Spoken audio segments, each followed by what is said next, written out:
Isso, gente, responde a Brenda aí, falando boa noite para ela. Ela, tadinha, vai ficar triste, ó. Tô brincando, hein, Brenda, né? Vai ficar brava.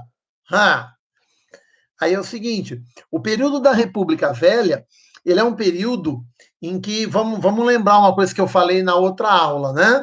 Você tem uma estrutura econômica na mão dos cafeicultores, tá?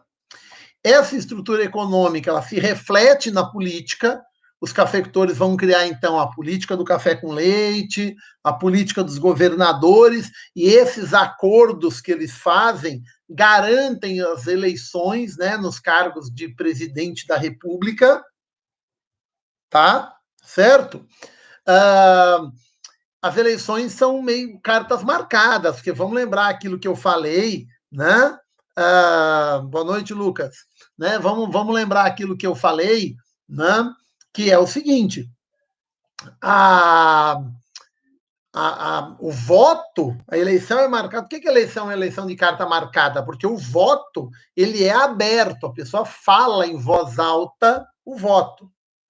Então, o que acontece? A pessoa fala em voz alta o voto, e o que ocorre? O voto é controlado. Então, você tem o voto de cabresto, que é o voto controlado, cabresto, aquele instrumento que se põe, né, em moares, cavalo, né, certo? Para guiá-lo. Você tem. O Emanuel voltou. Ó, eu voltei agora para ficar. O cara agora vai dar uma de Roberto Carlos. Né?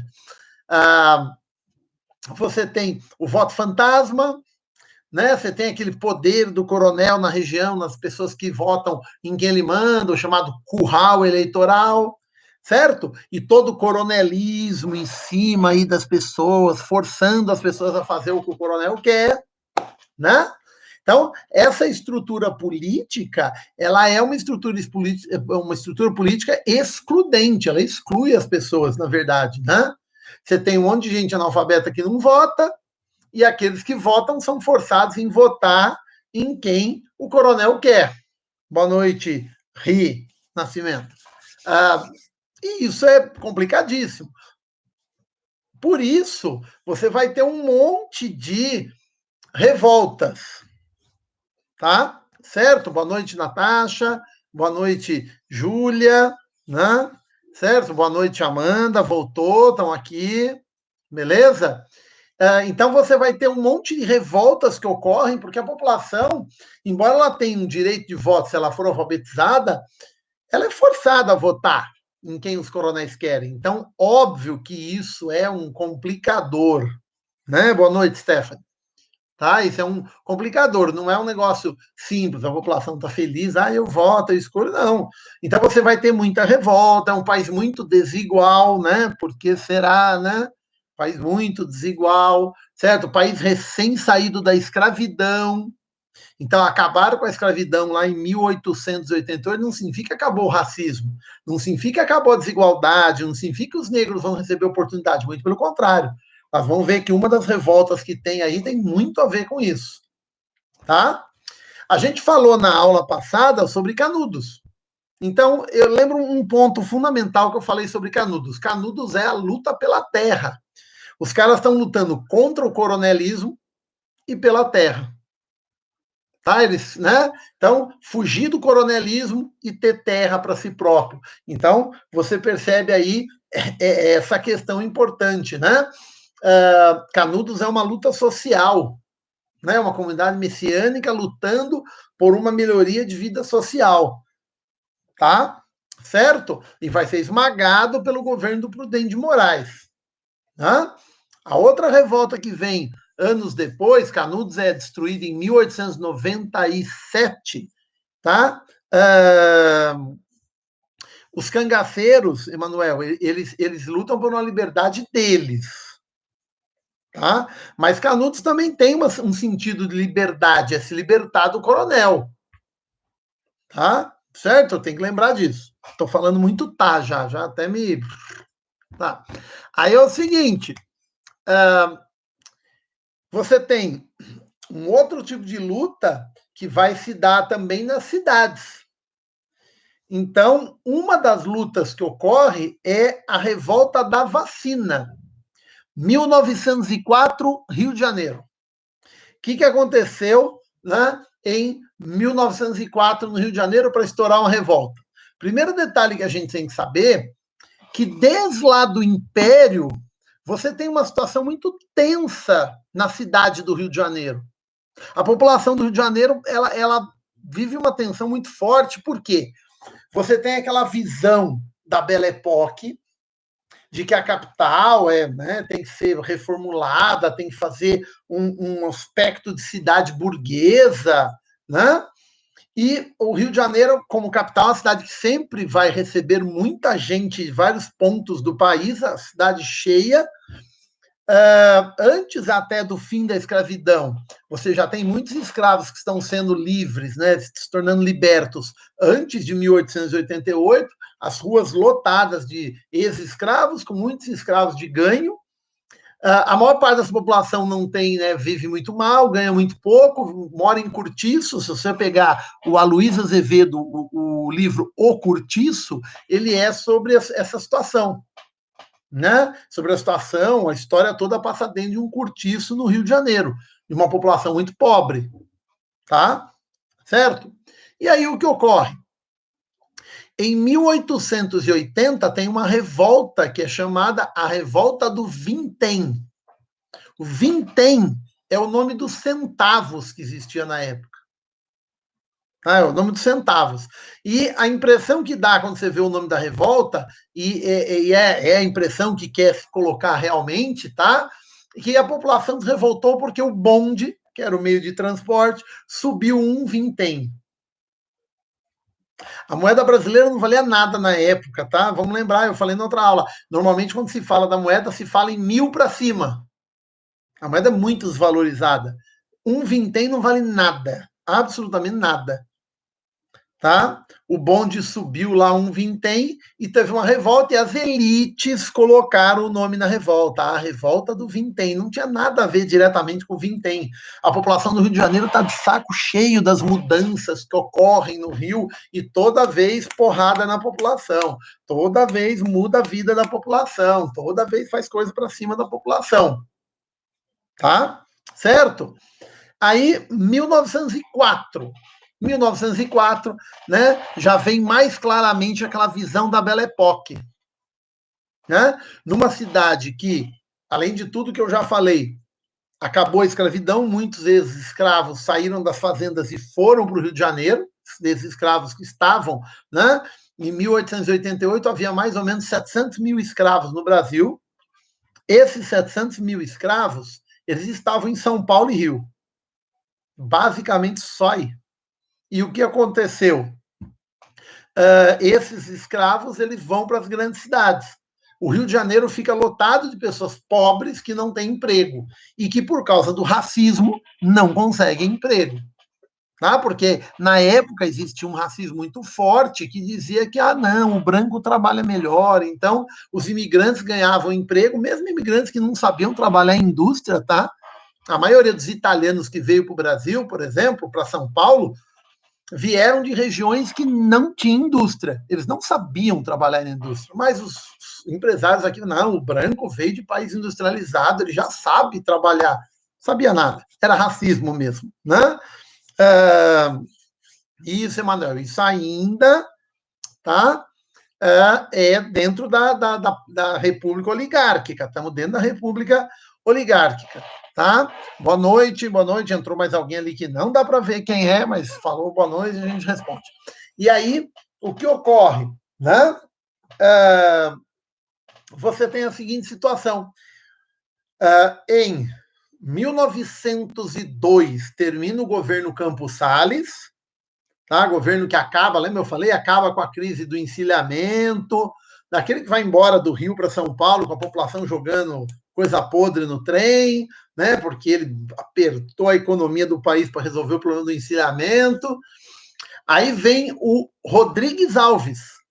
Rodrigues Alves, ele é eleito, né? Então, ó, o Prudente de Moraes era mineiro, o Campos Salles paulista, Rodrigues Alves mineiro. Política do café com leite. O Rodrigues Alves ele vai colocar na prefeitura do Rio de Janeiro um cara chamado Pereira Passos. Esse cara é arquiteto, engenheiro, urbanista. Na época não tem diferença entre isso. Ela vai falar, mas não tinha eleição no Rio de Janeiro? Não. Por ser capital, não tinha eleição para a prefeitura do Rio de Janeiro. Era o presidente que colocava alguém de sua confiança no cargo, tá? E o que esse Pereira Passos vai fazer? Vai fazer uma reforma urbana no Rio de Janeiro, na base da Belle Époque.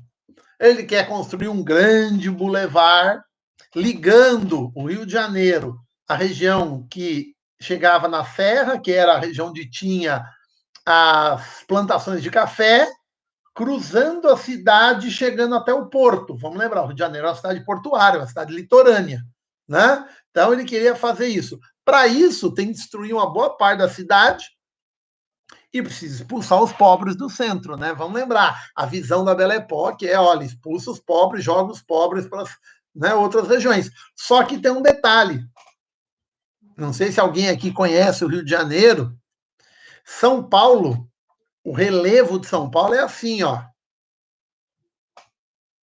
É o chamado Mar de Morro. O Rio de Janeiro não. O Rio de Janeiro é assim, ó. Serra do Mar, Serra da Mantiqueira. A cidade do Rio de Janeiro está bem no meio. Então não tem para onde ir. Quando a prefeitura começa a fazer o chamado bota abaixo, bota abaixo era o seguinte, chegava lá no cortiço, né, os pobres normalmente viviam em cortiço é um lugar lá com um pequeno burguês, ele simplesmente pegou e colocou um monte de casinha num terreno e aluga para as pessoas, tinha um banheiro para um monte de casa, um lugar pobre pra caramba, não sei o quê, sujo muitas vezes, porque é um banheiro só para um monte de gente, péssimas condições de habitação. A prefeitura chega nos cortiços do centro, bate lá, vem alguém e fala, ó, avisa aí, 15 minutos para sair que nós vamos derrubar o cortiço. Aí o dono do cortiço, não, o que é isso, pelo amor de Deus? Não pode derrubar, minha vida tá aqui, meu investimento. Não, manda todo mundo sair, manda todo mundo sair. As pessoas saíssem ou não, o trator ia derrubando o cortiço. Tá? Certo? Boa noite, Murilo. Boa noite. Chegou, tá no ponto. Estamos começando aqui. Então, a prefeitura vai derrubar os cortiços, né? Destruindo habitações onde os pobres moravam, né? O cortiço não é do pobre, mas ele mora ali, que estão no centro do Rio de Janeiro, para fazer uma grande avenida, que vai ser chamada de Avenida Rio Branco, atual Avenida Getúlio Vargas. Não sei se alguém aí conhece o Rio de Janeiro ou não, né? Certo? E aí o que acontece?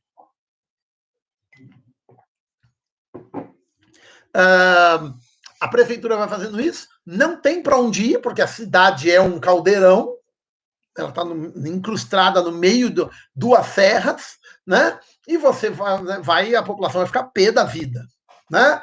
Mas tem mais motivos do porquê a revolta. Você tem um surto de varíola, que é uma doença que vem normalmente do gado, tá? Surto de varíola no Rio de Janeiro, e há uma discussão muito forte na medicina da época, que é a seguinte: se a transmissão da varíola ou qualquer outra doença, ela se dá por infecção, se dá pelo contato ou por infecção. Então, é o que na época se chamava de miasma ou infecção. Tá? Vai demorar um pouco para os caras perceberem que é infecção. Né, que o contato faz com que, né, você tenha a passagem de um para o outro, como o coronavírus. Mas, a princípio, muitos falavam em miasmas, que é o seguinte, é o cara que pegou uma janela aberta, respirou o ar e aquilo fez com que ele desenvolvesse uma doença porque estava frio e ele não percebeu, e o ar frio entrou, né, e eles diziam que os pobres eram os principais responsáveis pela transmissão desses miasmas, por fazer com que as pessoas ficassem doentes, porque os pobres não se cuidavam, os pobres eram pobres para dedéu, né? Para vocês terem uma ideia, gente, em 1919, portanto, um pouquinho depois disso que nós estamos falando aqui, mas na mesma época, Um operário, ou seja, um cara que tivesse emprego, hein? O cara com emprego, ele ganhava por dia o equivalente a um saco de estopa. Sabe o que é saco de estopa? Aquele que usa para limpar o chão da tua casa. É isso aí. Olha o quanto que um operário ganha, hein? Pouquíssimo por dia de trabalho. Tá? Certo? Então, é muito complicado isso. Né? Muito complicado. Ele ganha muito mal. Como é que ele vai... Ah, ele não se cuida. Tinha operário, não tinha nem dinheiro para comprar roupa de baixo. Os cortiços viviam pai, mãe, filho, agregado, vizinho, para conseguir pagar o aluguel. Não era uma família, simplesmente. Tinha que botar gente de fora junto para viver, porque era, né, uma condição social muito pobre, não tem direito trabalhista nenhum, os trabalhadores não conseguem, né, conquistar nada ainda, o país está caminhando ainda na industrialização. Tá? E eu já volto aí na sua pergunta, Manuel. E aí você tem essa questão, né, discutindo, a maior parte dos médicos falam que são miasmas e a culpa é dos pobres. Né? A culpa é dos pobres. Então, a campanha de vacinação vem sobre os pobres. E aí tem um outro detalhe. Não existe, aí já respondendo o Emanuel, não existe uma política de falar, olha, para que serve uma vacina? Ah, então vacina é isso, é assim, ela funciona assim no teu corpo, né? O único meio de comunicação que você tem são jornais escritos, a maior parte da população é analfabeta. Não tem rádio ainda, não tem TV, né? O cinema é um negócio que está engatinhando ainda, mas muito engatinhando no Brasil, e o jornal é algo que a pessoa não consegue ler. Né? A pessoa não consegue ler. Então, você não tem uma política de explicar o que é realmente a vacina. E aí alguém pode perguntar, pá, mas e escola? Porque a escola serve para isso também. Sabe? Tem que lembrar o seguinte, nós estamos falando de 1904. O sistema de educação no Brasil começa em 1910. Portanto, não tem sistema de educação ainda. Tem lá uma ou outra escola, mas um sistema educacional do país vai demorar alguns aninhos ainda, e ele vai demorar muito tempo para funcionar da forma que a gente conhece hoje e tudo mais. Tá? Certo? Aí o detalhe, outra coisa, e essa presta muita atenção, que isso é muito importante. Você tem um conflito em relação à questão de como a população vê a medicina. Porque a medicina que os médicos querem aplicar vacina e tudo mais é a chamada medicina social, aonde o médico é o doutor, né? Lembra que eu falei por que o médico é chamado de doutor aqui no Brasil, né? Você tem duas faculdades só no século XIX no Brasil, medicina no Rio e direito em São Paulo. Então, advogados e médicos, olha, o cara estudou, nossa, hein, olha, doutor. É isso, tá? Os doutores médicos, eles se portam como eu sou o cara que tem o conhecimento. Eu sou a voz ativa e você é apenas o paciente. Paciente é voz passiva, você não tem ação. O conhecimento está em mim, eu sou o médico.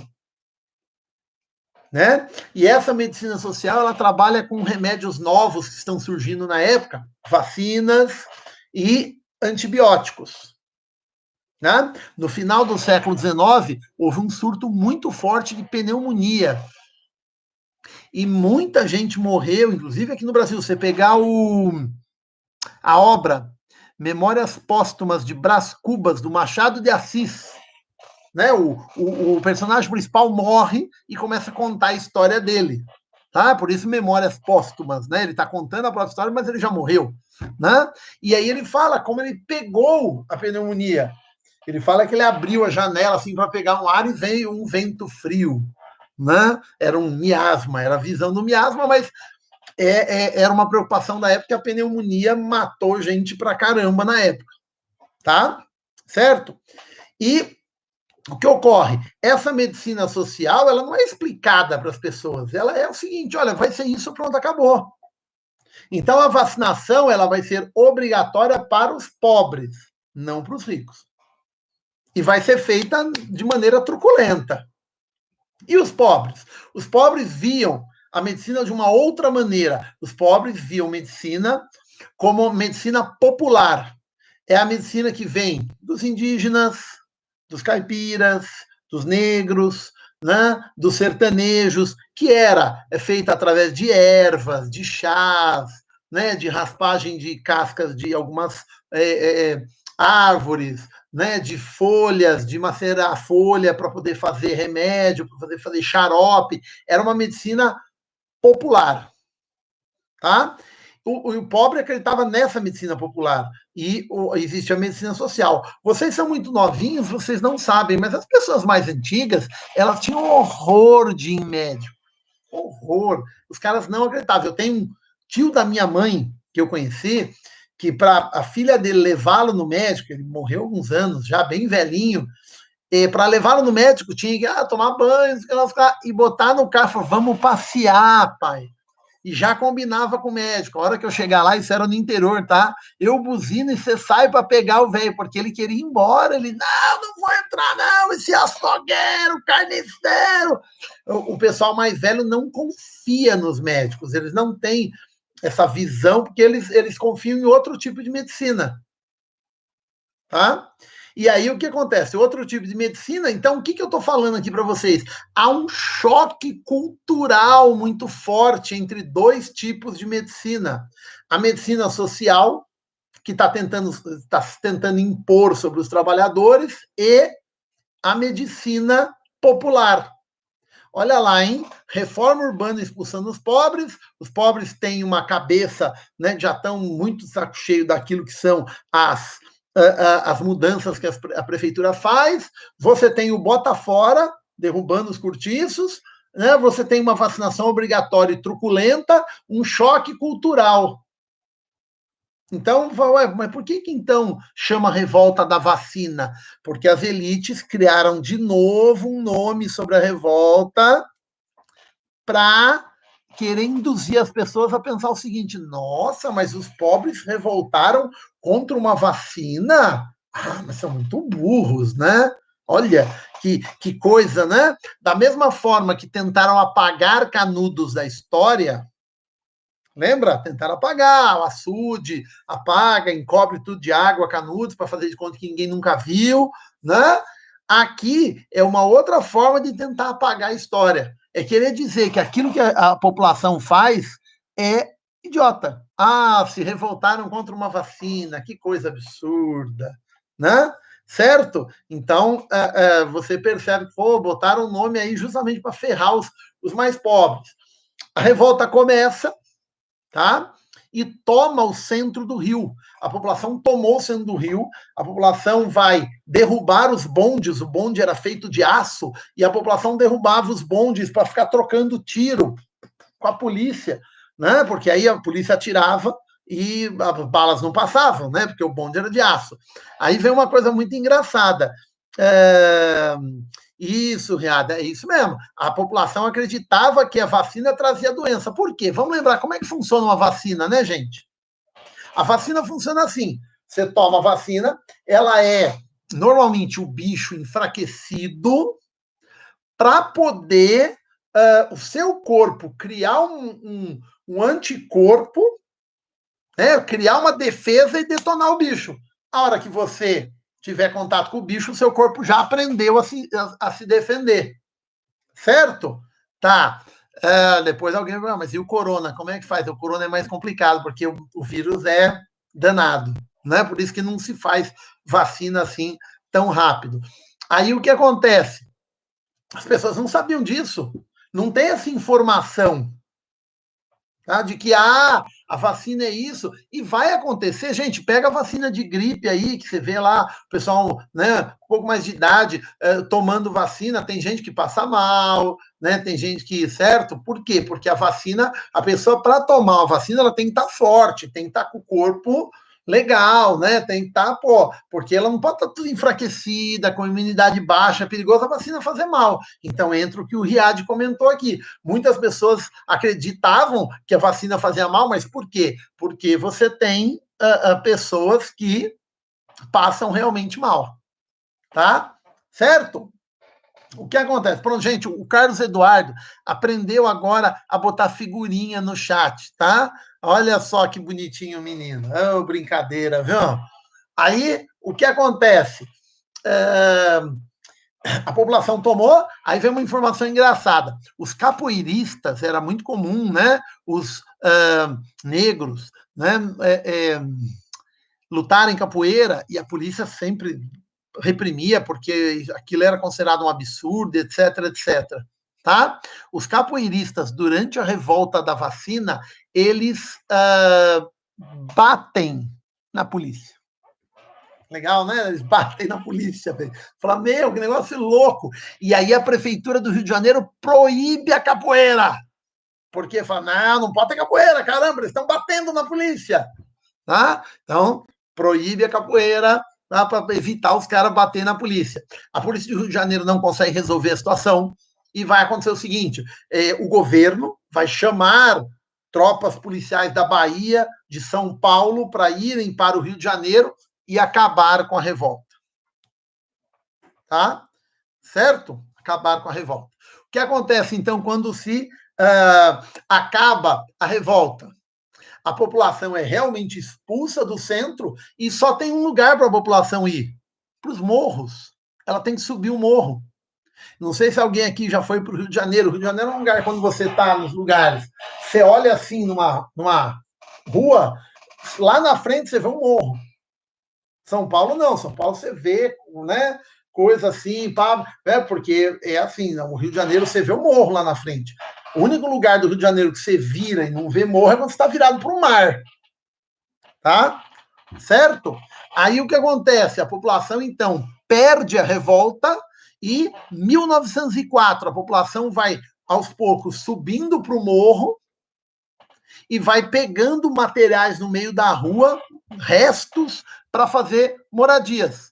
1904 marca o início das favelas no Rio de Janeiro, como o resultado da derrota da população, né? E o embelezamento do Rio de Janeiro e tudo mais. Aí vem uma outra informação. Lembra que eu falei, a Belle Époque faz uma cidade bonitinha para a burguesia, a estética burguesa, a cidade com circulação de mercadoria bem rápido, certo? É isso que os caras querem. O que acontece? Não, o Emanuel, nessa época não é no Morro do Alemão ainda não. O Morro do Alemão está numa área do Rio que só vai ser povoada muitas décadas depois, tá? Certo? Essa época aqui, ó, mais perto do centro, você tem a Rocinha, que está perto ali de Copacabana, né? E caramba, Flamengo, Botafogo, as praias do Flamengo, praia do Flamengo, praia do Botafogo, Copacabana, Ipanema e o Morro do Vidigal. Aí sim, o Morro do Alemão está em outra região do Rio, que vai ser outra época que vai ser povoado. Aí é o seguinte, essa população sobe, né, vai se formando nas favelas, e nos bairros ricos, os bairros ricos, né? Ou nas regiões centrais, o que a prefeitura faz? A prefeitura transforma algumas regiões que eram muito pobres em bairros ricos, em bairros riquíssimos. Então, por exemplo, o bairro, o exemplo maior que tem disso, você tem uma região que é chamada de Flamengo. É uma região que o solo ele verte água o tempo todo. Já viram uma região assim que o solo, ainda mais que o Rio de Janeiro está, né, desembocadura de alguns rios por perto do mar, então o solo é muito aquoso. Tá? As pessoas que moravam ali faziam casa de palafita, aquela casa que você põe as madeiras assim, põe madeira para poder ficar em cima da madeira, porque embaixo era água, ficava um tanto de água assim, água, né, o solo muito. A população de lá foi toda expulsa, a prefeitura aterrou a região, jogou toneladas e toneladas de terra, ali e fez o bairro mais rico do Rio de Janeiro até hoje, o Aterro do Flamengo. Se for no Rio de Janeiro ver, o Aterro do Flamengo, lembra? Belle Époque, fazendo uma cidade bonitinha para a burguesia. O Aterro do Flamengo tem a sede da CBF, a sede da Rede Globo e de várias outras grandes empresas. Tá? Certo? Correto? Aí o Riad brincou aqui, quando chove em São Paulo acontece isso. É que São Paulo, como uma grande cidade, o Rio de Janeiro também tem esse problema, como tem Belo Horizonte. A maior parte das grandes cidades, elas não foram pensadas. Tá? Certo? E claro que nenhum governante tem interesse em fazer grandes mudanças na cidade para evitar o problema, porque é engraçado você ver que toda vez que chove, os governantes falam: ah, mas eu não sabia, a gente não estava preparado. Pô, mas faz 20 anos que tem o mesmo problema, como que você não sabia? É desculpa, né? Como não sabia mesmo? Faz 20 anos que tem o mesmo problema toda a época de chuva. Então, né? Certo? Aí falando um pouquinho de São Paulo, por causa dessa revolta no Rio de Janeiro, e o que aconteceu em São Paulo? Em São Paulo, a prefeitura de São Paulo, ela vai fazer uma lei que vai impedir de maneira indireta, né? Impedir de maneira indireta, né? Que os pobres fiquem nos bairros ricos. Tá? Como é que se faz, né, isso? Né? É o seguinte, faz lei que vale para alguns bairros. Então, por exemplo, a lei que eu vou citar aqui é uma lei que valia só para o bairro do Planalto Paulista, onde tem a Avenida Paulista ali, né, que é Planalto Paulista, Cerqueira César, Higienópolis. Olha que bonito, Higienópolis, cidade da higiene, onde tem a Avenida Angélica, que já foi uma região muito rica, tá? Mas tem ainda algumas regiões que ainda são ricas, e já vou contar um caso recente para vocês disso daí, tá? Não, São Paulo não era tão desenvolvida assim, tá? Certo? São Paulo está se desenvolvendo nessa época. São Paulo tinha em 1871 300 mil habitantes apenas. Aí, em 1871 até 1904, a imigração de massa vem para o estado de São Paulo 1.200.000 pessoas. Tá? Não se sabe ao certo, mas uma boa parte das pessoas que foram para o estado de São Paulo, no interior, para trabalhar no café, uma parte, um quarto voltou para a Europa. Tá? Então, 300 mil pessoas, e uma outra parte que não se sabe exatamente quantos são, vieram viver em São Paulo. Então, a cidade de São Paulo, nesse momento, 1871, 1904, ela está crescendo absurdamente. E aí a Prefeitura de São Paulo, para evitar que tivesse pobre nos bairros ricos, faz uma lei que faz o seguinte, imagina que a tela do seu, onde você está me vendo aqui, é um terreno, tá? Em alguns bairros, não é para todos os bairros, em alguns bairros, o cara comprou um terreno desse tamanho aqui, ó, tamanho da tela que você está vendo aí, certo? E o que acontece? Ele não pode construir em todo o terreno. Ele tem que fazer a construção numa parte só do terreno. O resto é jardim, jardim, jardim e jardim. Ué, mas para que isso, professor? Porque aí o cara que quer fazer cortiço não vai fazer cortiço em bairro rico. Então, o cara podia comprar um terreno e construir no terreno inteiro, no Tatuapé, na Barra Funda, no Brás, no Ipiranga, aqui pertinho, né, no Sacomã, tá? Que eram regiões mais afastadas, certo? Na freguesia do Ó. Agora, na região principal, que é ali, Cerqueira César, Planalto Paulista, Higienópolis, não. Se quiser comprar um terreno ali, pode, mas só vai construir numa parte do terreno. Aí os caras que faziam cortiço não iam querer, né? Imagina, o cara que faz cortiço vai querer ter jardim no cortiço dele? Não, eu quero construir um monte de casinha, quanto mais aluguel eu receber, melhor. E dessa forma, a elite paulista conseguiu jogar os pobres para a periferia. Rico ficou num lugar, pobre foi para o outro. Tá? Tudo isso para manter o modelo da Belle Époque. Certo? Tá? Como o Emanuel perguntou. Aí eu vou contar um caso, já que nós estamos falando, vou contar um caso recente, Higienópolis, onde tem a Avenida Angélica, que ainda é um lugar com metro quadrado bem caro, há uns anos atrás, o governo do estado de São Paulo mostrou para a sociedade, num dado belo dia lá, as novas estações do metrô de São Paulo. Linha lilás, linha amarela, linha... E tinha uma estação de metrô bem no meio da Avenida Angélica. A população da região foi para a rua, se manifestou, fizeram um documento escrito dizendo que eles não queriam. Não queriam estação de metrô ali. Justificativa. Tá sentado? Tem que estar sentado para escutar essa, hein? Eles disseram o seguinte, isso por escrito: nós não queremos gente diferenciada andando por aqui. É feio dizer, né? A gente não gosta de negro, a gente não gosta de pobre, a gente não gosta... Então eles colocaram essa... Nós não queremos gente diferenciada. Tá? Certo? Quer dizer, é bem aquela coisa, olha, né? E o governo atendeu os caras, tá? O governo atendeu os caras. Não tem estação de metrô lá. A estação de metrô na Avenida Angélica, só lá perto do elevado, longe pra caramba, uma região que já perdeu valor por causa do elevado e etc. Mas no meio, lá onde é um lugar que tem grana, não tem metrô.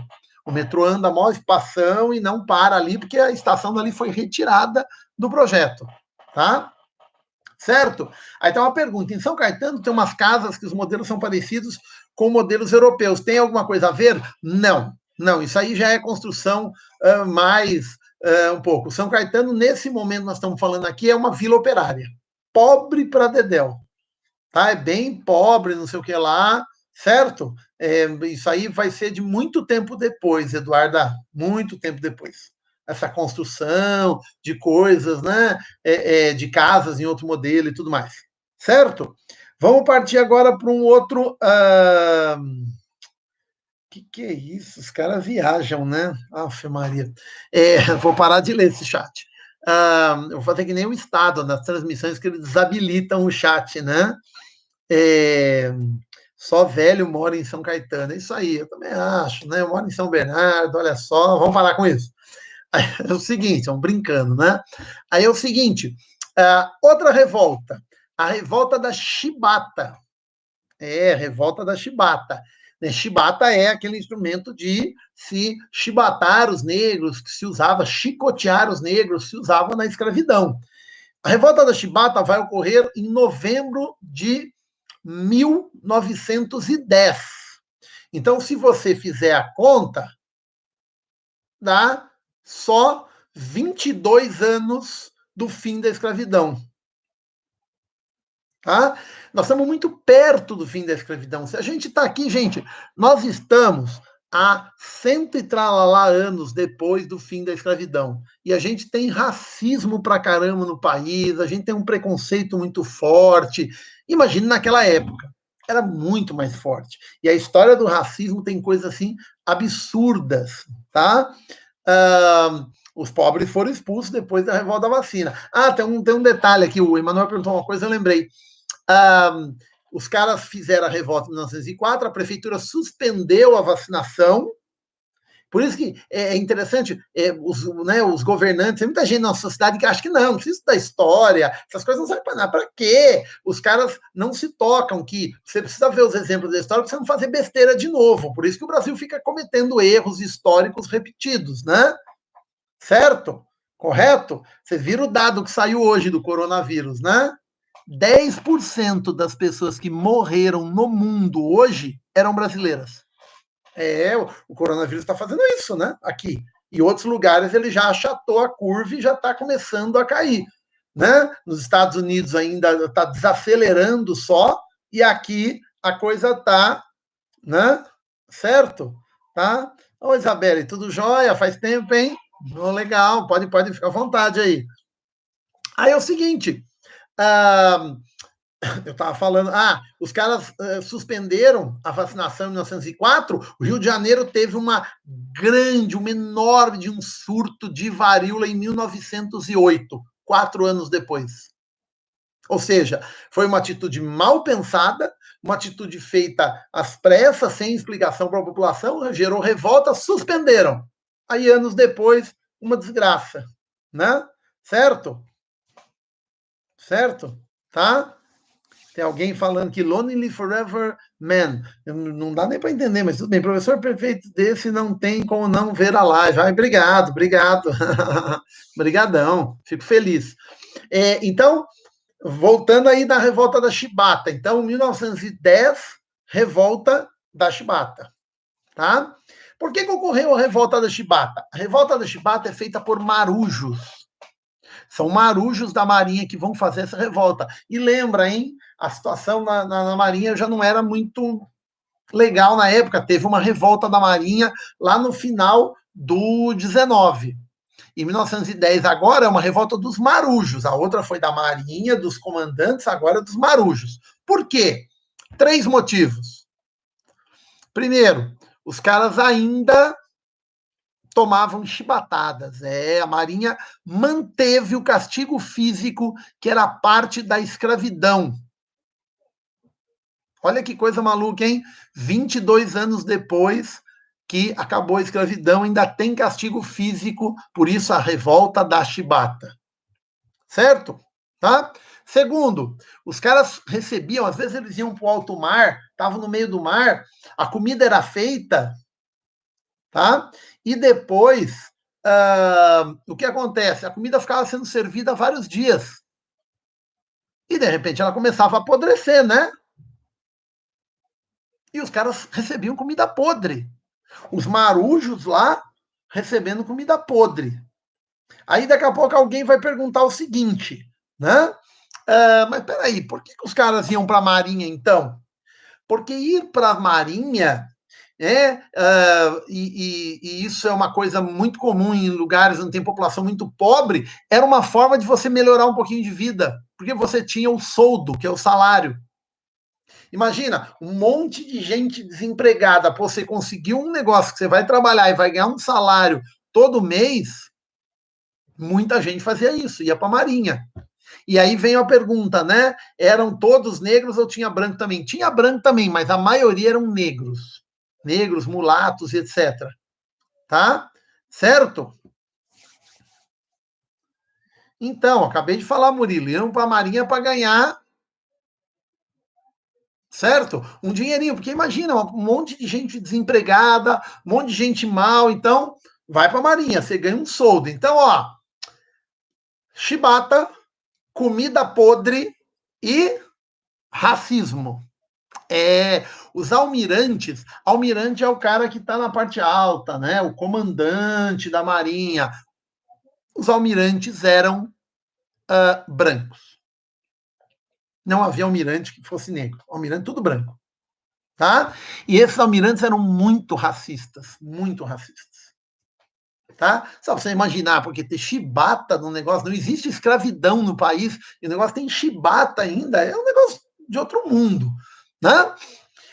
O cara que vai coordenar a revolta, e a revolta vai basicamente sair da cabeça dele, e vamos lembrar uma coisa importante, hein? Os marujos rodavam o mundo, né? Eles iam para outras regiões, eles iam para outros lados. E esse cara, chamado João Cândido, um negro, o líder da revolta, era um negro, tá? Certo? E o que ocorre? Esse João Cândido, ele, por rodar o mundo aí, tinha marujo, por exemplo, que aprendia a falar inglês. E eles não eram reconhecidos, era aquela coisa, marujo, ganha pouco, bando de negro, então existia um racismo muito forte em cima dos caras, tá? Não, João, normalmente não é nem uma questão de subir de cargo. O cara que entra nas Forças Armadas para ser marujo, ele não sobe, ele fica só na parte de baixo. O cara que vai entrar e vai subir para chegar ao almirante, ele vai estudar dentro da Marinha. É diferente do cara que entra para ser força braçal, fazer o barco andar e coisa assim. Tá? Isso também vai acontecer no Exército. Tá? O que acontece? Olha só. esses caras tinham contato com muitas áreas e eles pegavam coisas em outra língua, em inglês principalmente, que era a língua internacional, porque a Inglaterra dominava o comércio, e eles liam coisas. E eles viram, o João Cândido pegou um recorte de um jornal que mostrava o que aconteceu na Rússia em 1905. Lembra? Nós falamos da Revolução Russa. A primeira Revolução Russa é 1905 e tem marujos envolvidos. E ele vendo aquilo, ele explicava para os colegas dos navios, tá vendo? Os marujos estão se rebelando na Rússia contra o governo e papapá, papapá, papapá, papapá, papapá. Tá. Primeiro ponto. Segundo ponto, o João Cândido percebeu, tá, que havia, né, uma fragilidade no governo, né? Você está no governo do Hermes da Fonseca, o governo Hermes da Fonseca é o único governo que não é do esquema do café com leite, ele é um militar, ele ganhou a eleição, né, contra o Rui Barbosa, tá, que foi candidato e perdeu, e só que é um governo que está enfraquecido, não tem muito apoio de todas as elites. O João Cândido sacou isso, falou, opa, o governo está enfraquecido. Então, o governo enfraquecido é uma boa ideia para a gente botar os caras contra a parede, pressioná-los para acabar com comida podre, para acabar com chicotada, para acabar com racismo. Eu não falei uma coisa aqui, ó. Imagina a situação, hein? Os marujos comendo comida podre. O Lucas já está chegando já na parte final. Calma, Lucas, a novela se desenrola. Calma. Aí o que acontece? Os caras comendo aquela comida podre, achando um absurdo, pô, mas comida tá podre, olha aqui. E aí, no mesmo ambiente que eles estavam, no mesmo ambiente, tinha os almirantes, os caras altos da Marinha, os brancos, comendo chocolate e presunto, coisas que não existiam no Brasil, tá? Não tinha chocolate e não tinha presunto. Não era coisa comum. E os caras viam aquilo. Caramba, a gente comendo comida podre e os caras comendo esse negócio estrangeiro, luxuoso, no mesmo ambiente, hein? Olha que os caras ficavam muito bravos. Aí o João Cândido percebeu, o governo está enfraquecido, né? Certo? Olha, revolta na Marinha, 1905, revolta na Marinha na Rússia. Aí um outro detalhe. O governo brasileiro tinha acabado de comprar, estava pagando ainda um navio de guerra muito forte, muito cheio de arma, grande, poderoso. E o governo brasileiro estava pagando, estava na prestação e pagando. Pagando para quem? Para a Inglaterra, óbvio, né? Certo? Pagando para a Inglaterra, tá? E aí o João Cândido falou: esse é o navio que a gente tem que pegar para fazer a revolta. Né? O João Cândido era esperto, esperto pra caramba, né? Ele montou tudo, falou, esse daí. Aí ele falou pros caras, a gente vai fazer o seguinte, vai pegar os principais navios de guerra, a gente vai tomar esse navio em alto mar, nós não vamos ficar no porto esperando, porque aí os caras podem atacar a gente, não, vamos pro alto mar. Quando eles estavam no alto mar, eles anunciam a revolta, alguns almirantes tentam reagir, tem um dos lugares, tem uma luta, um almirante morre, tá? O corpo dele é mandado de barquinho pro Rio de Janeiro e com uma carta junto, avisando o governo e a Marinha. Os marujos estão em revolta, estão no alto mar. Como naquela época não tem radar, essas coisas, o que os caras faziam? À noite, eles... tem almirante que ficou preso dentro do barco. Prendi o cara num lugar lá sem comunicação nenhuma, falou, você tá preso. Tá? E à noite, os caras simplesmente desligavam as luzes do navio e todo mundo ia dormir. Podia dormir à vontade, ninguém ia bombardear os caras de noite, eles estavam no alto mar. Tá? Certo? Daria para tentar achá-los durante o dia. Certo? Emanuel, porque é capital? O centro das revoltas normalmente é Rio, claro que tem outras, mas é Rio porque o Rio é a capital. Tá? Certo?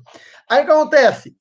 Acontece isso, e aí o governo vai ficar com uma dor de cabeça, meu. Porque o governo e a Marinha se desentenderam. A Marinha queria atacar os caras. Vamos detonar esses caras, vamos afundar os navios que eles estão. E os caras do governo falavam: vocês estão loucos? Como é que a gente vai afundar o navio que a gente acabou de comprar? O nome do navio era Minas Gerais. Os navios de guerra do Brasil da época tinham nomes de estados, tá? A gente vai afundar o Minas Gerais, vocês estão malucos? Nós estamos pagando ainda! Imagina, você vai afundar um navio que você está pagando? De jeito nenhum, tá? E o João Cândido sabia disso. O João Cândido é esperto, ele sabia disso. Aí o que ele fez? Ele perceberam essa briga, né? Tinha gente que ficava em terra, gente que era marujo, já recolhendo informação, olha, papá, e passava para os marujos que estavam nos navios, tá? Certo? Eles deixaram os almirantes presos, o Eduardo, certo? Não fizeram nada. Um morreu porque reagiu, mas a intenção deles não era fazer isso. Quando o João Cândido ficou sabendo, o Emanuel colocou João Cândido, a lenda. Não. João, você quase acertou. Ele vai ser chamado de um outro nome. Vou até colocar no chat aqui, ó. O apelido que ele recebe durante a revolta, que é um apelido que deixa os almirantes de cabelo em pé. De cabelo em pé. Tá? Certo? Vou colocar aqui, peraí, tô acertando. Aí. Olha lá, ó, tá no chat. O almirante negro. Nossa, os almirantes ficavam muito bravos. Muito bravos. Os caras ficavam louco. Falava, como assim, velho? Não existe almirante negro, os negros são inferiores, os negros não conseguem, né? E engraçado, olha que interessante, né? Eles estavam sendo, né, diminuídos, sendo ajoelhados. Ajoelha aí, porque, né, o João Cândido estava colocando os caras de joelho. Falou, vocês vão atender o que a gente quer, tá? Certo? Isso abalou a estrutura. Tanto é que a hora que o João Cândido ficou sabendo que o governo e os almirantes estavam brigando, que o governo não quer atacar, quer negociar, e os almirantes querem atacar os marujos. O que o João Cândido faz? Manda uma outra cartinha para os caras, dizendo: se vocês não negociarem, nós vamos bombardear o Rio de Janeiro. Aquilo que o Lucas falou agora de pouco, né? Por isso falei, pô, tá querendo chegar no final, tá dando spoiler o menino, né? Ou seja, tá? Joia Vitória, ó, Vitória aparecendo aqui, ó, legal, Vitória. Aí o que acontece, né? Faz tempo, hein? Aí o que acontece? Os caras ameaçam bombardear o Rio de Janeiro. Aí virou uma loucura, né? Imagina, a cidade do Rio de Janeiro é uma cidade portuária, é uma cidade litorânea. Os caras têm o maior navio de guerra que o país tem. Se eles vão para perto do Rio de Janeiro e viram os canhões para bombardear o Rio, eles destroem o Rio de Janeiro. E os marujos são os caras que sabem fazer o navio andar, sabem fazer as armas mexer. O almirante é só quem dá ordem, né? Faz isso, faz aquilo, não sabe fazer nada, fica dando ordem, tá? Certo? E aí o que acontece? O governo vai negociar. Né? Pessoas dos marujos vão para a terra, negociam com o governo, negociam. Fim da chibata. Acabou. Não tem mais chibata. Tá? Certo? Isso mesmo, Eduardo. Ia acabar com a cidade, né? Fim da chibata. Fim da comida podre. E o governo promete combater o racismo. Claro que essa daqui, ó, de combater o racismo, é a mais complicada, né, gente? Porque vamos pensar, não era a Marinha que era racista, era o país. Tá? Essa das três aqui, ó, foi a que menos foi cumprida, foi essa, porque o país era muito racista. Certo? Tá? E óbvio que os caras vão engambelar também, não vão fazer nenhuma política dentro da Marinha para acabar com o racismo e tudo mais. Certo? E aí, o que acontece? Olha, passa um WD na cadeira, tá ouvindo o barulho, Murilo? Pô, sacanagem. Peraí, deixa eu arrumar a cadeira aqui. A cadeira tá velha já. Na verdade, Emanuel, não é que o governo tentou jogar sujo, o governo foi para a parede, tá tomando porrada e vai, né, tá apanhando. Aí o que os marujos fizeram? Os marujos colocaram mais uma. Colocaram mais uma reivindicação. Ó, fim da chibata, fim da comida podre, fim do racismo, e vocês não podem perseguir os líderes. O governo aceitou, não, tudo bem, tá? Novembro de 1910, os marujos acabam a revolta vitoriosa. Para ganhar uma revolta aqui no Brasil é difícil, hein? Negócio, também os caras emparedaram o governo, falou, ó, vai atender, senão nós vamos destruir a cidade. Aí o que acontece? Foram recebidos com uma baita de uma festa no Rio de Janeiro, um monte de gente no porto, os marujos, olha que legal, né? Até pessoas que nem eram da Marinha, olha, os marujos conseguiram, acabaram com a revolta porque venceram e tudo mais, beleza. O governo esperou baixar, tá?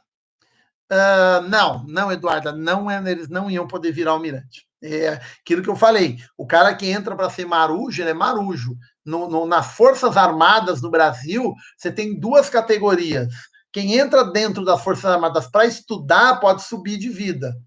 Quem entra aqui, ó, para ser soldado, cabo, sargento, não sobe. Aí na Marinha, eu não lembro os nomes exatos, mas você tem marujo e mais dois tipos ali que não sobe para o outro andar aqui, tá? Tanto é que normalmente quando um cara é, por exemplo, no exército, ele é tenente, ele é tenente de alguma coisa. Ele é tenente de engenharia, porque ele estudou engenharia dentro do exército. Tá? Certo? Ele é tenente agrônomo, que estudou agronomia dentro do exército, e assim vai. Tá? Certo? Aí o que acontece? Os caras foram recebidos, tudo bem, o governo deixou baixar a poeira. Janeiro de 1911. Teve uma pequena revolta de soldados no Rio de Janeiro, num quartel. O governo vai lá, prende os soldados, prende jornalistas que falavam mal do governo, prende políticos que falavam mal do governo, prende os líderes da revolta da vacina, prende prostitutas no cais, etc, etc, etc, etc. Prende um monte de gente. Tá? Muita gente na cadeia. Essas prostitutas, por exemplo, foram mandadas para a Amazônia para servir de sei lá o que para os caras seringueiros. Foram expulsas do Rio de Janeiro e mandadas para lá, tá? E aí o que acontece? Um desrespeito, claro, absurdo, enorme ao ser humano, né? Certo? E aí o que aconteceu com os caras da revolta da Chibata? Eles foram colocados num navio prisão. O navio ficava lá no mar e eles ficavam no navio prisão. Aí teve muita reclamação, tinha gente protestando, eles foram devolvidos para a terra, tá? E eles ficaram numa cadeia que era assim, ó. Imagina que você tem a cadeia, a terra está aqui, aquelas casas antigas que tinha a parte de baixo, né? Com uma janelinha pequena assim, que a pessoa na ponta do pé, olha a janela, ela está vendo o pé das outras assim, né? Ela está lá segurando, lá está vendo. Então, parte de baixo de um prédio, uma delegacia, tinha uma cadeia ali, os caras foram colocados ali.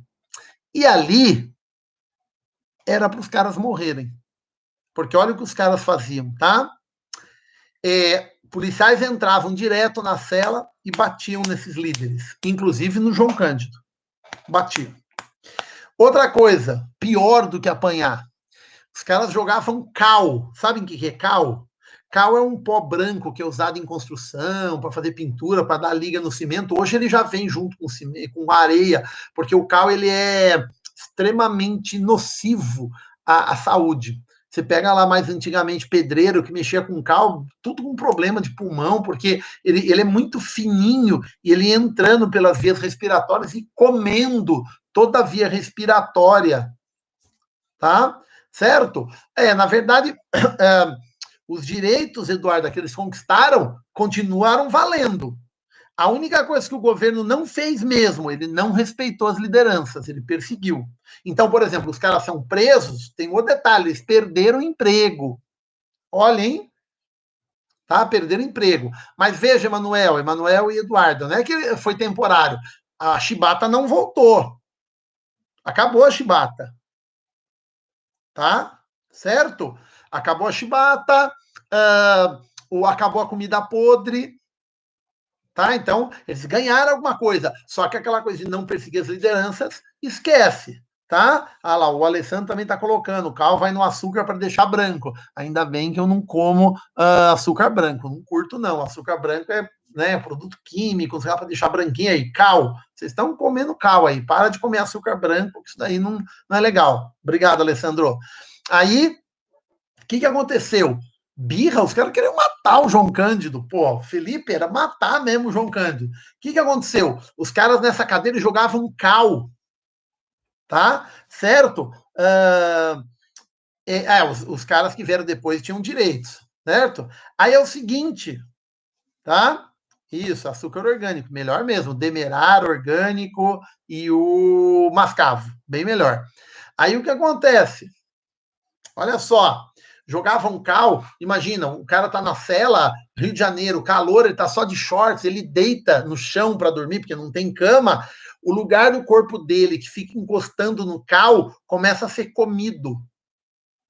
A pele começa a ser comida, começa a aparecer umas feridas, tá? E etc, etc. O cara senta no chão, o lugar da perna dele, onde bate, o cal começa a comer a pele. Né? Os caras vão ficando tudo cheio de feridas e a polícia entra e porrada nos caras todo dia. Morre quase todo mundo. Um cara saiu vivo, João Cândido. Justo que os caras queriam matar mais, né? O que eles mais queriam matar, João Cândido. João Cândido foi o único que sobreviveu dessa desgraceira toda. O que o governo fez com o João Cândido? Botou ele no hospício. Botou no hospício. Tava louco? Não.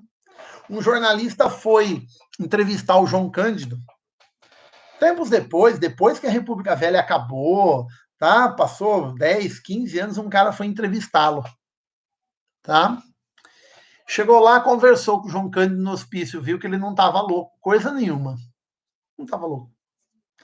Saiu de lá pensando, vou escrever a história da revolta.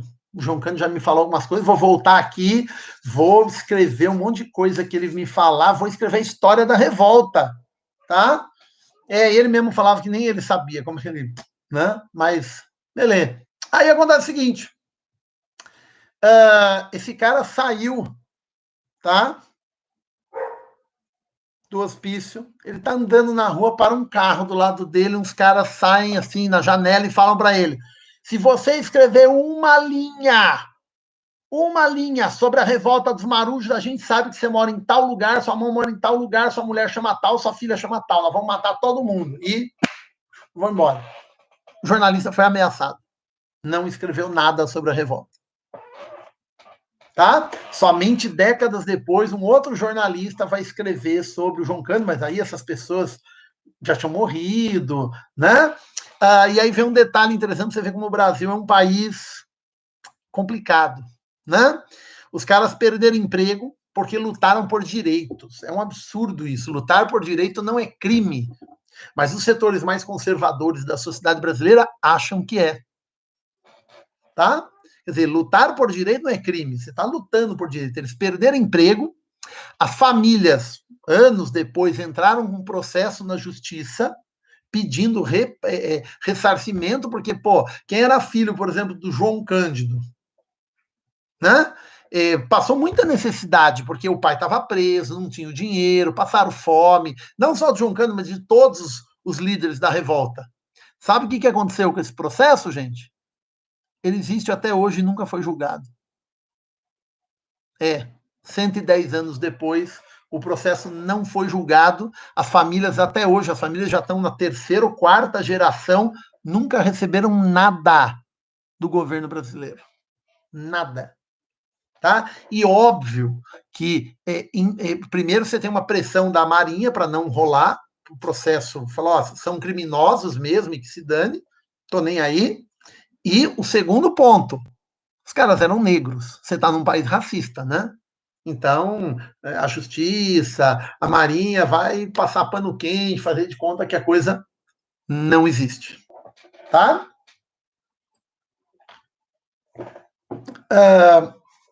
O governo quis apagar, não apagou a revolta, né?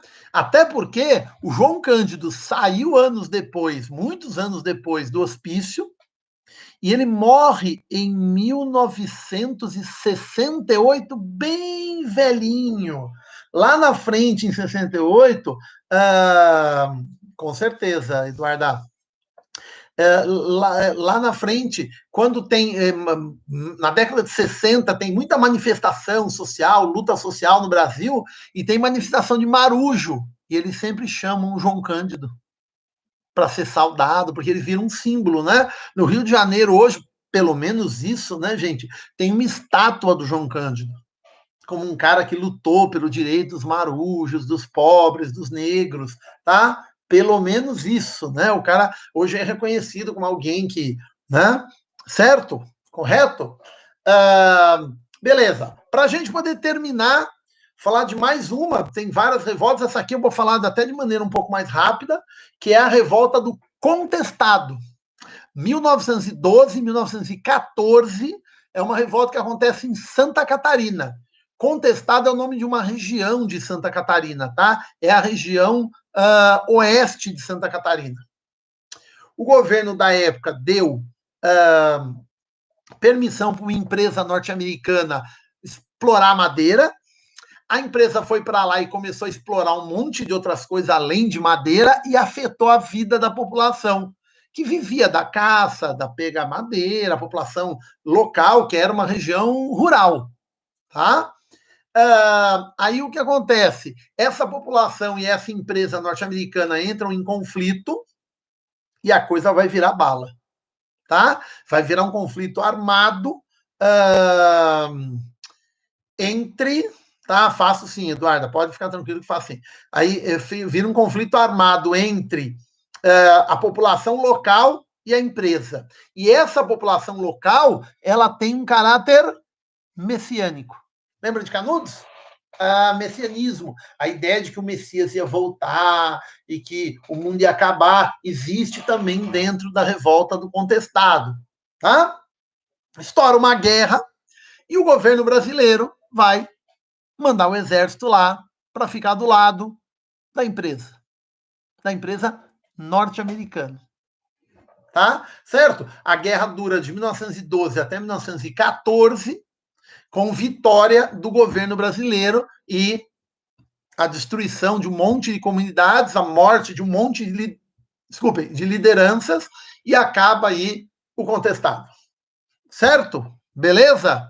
Se tiver alguma dúvida, põe aqui no chat. Aí depois, nas próximas aulas, a gente vai falar de algumas outras coisas, tá? Nós vamos falar das greves operárias, né, do sindicalismo, vamos falar do tenentismo, que é o movimento dos tenentes que vão derrubar a República Velha, mas a gente deixa para a próxima aula, senão a gente fica aqui até 3 horas da manhã.